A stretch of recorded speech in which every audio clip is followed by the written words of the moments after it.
The Academy Award-winning film, Frozen, from Disney Animation Studios that premiered in 2013 is not what you may believe it to be. Around a fantastical story of princesses, princes, animals, and a love both lost and found. These are all common themes of Disney movie magic. As a common theme with a classic Disney film, there are many different rumors and theories that follow the film around.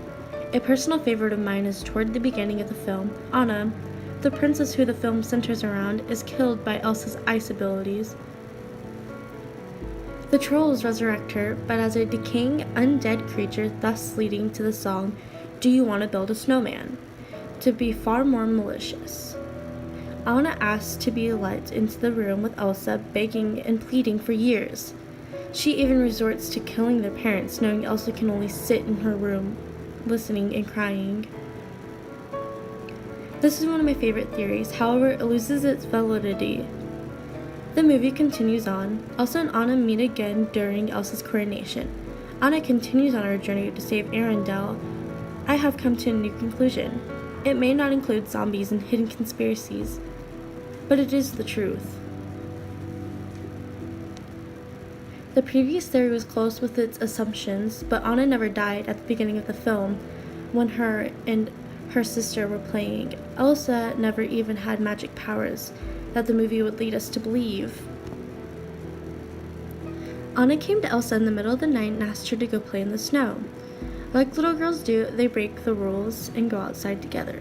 Unfortunately, Anna falls unconscious when climbing on one of the dunes of snow outside of their home in beautiful frozen Arendelle.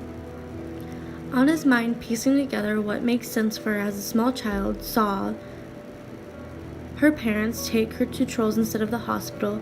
The doctor told her parents to keep Anna's condition a secret from her and to let her enjoy her life as it is without worrying.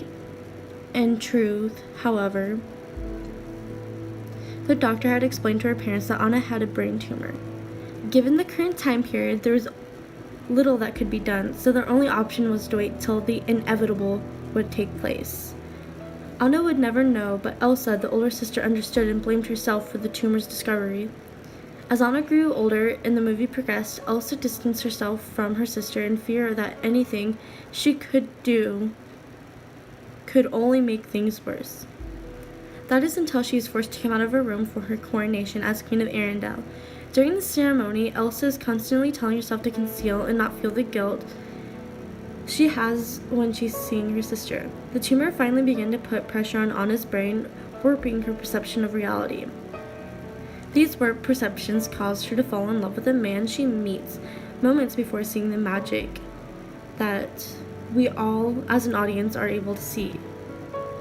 Realizing her sister's condition is becoming worse, Elsa flees the kingdom. She is unable to cope with the reality before her. At this point, the snow begins to fall, freezing Arendelle in Anna's mind, but in reality, the snow is simply a fuzz that begins to cloud Anna's mind. Anna sets out after her sister while Hans stays to guard the kingdom. Hans, in an act of love and sympathy for his new fiancée, agrees and begins to care for the people in absence of their government figures. Anna, in search of her sister, comes across Kristoff. Seeing the girl's poor condition, he aids her in her search. They discover Elsa hiding atop a mountain away from everyone. Unfortunately, the excursion and the tumor combine, causing Anna to collapse into a coma before her sister.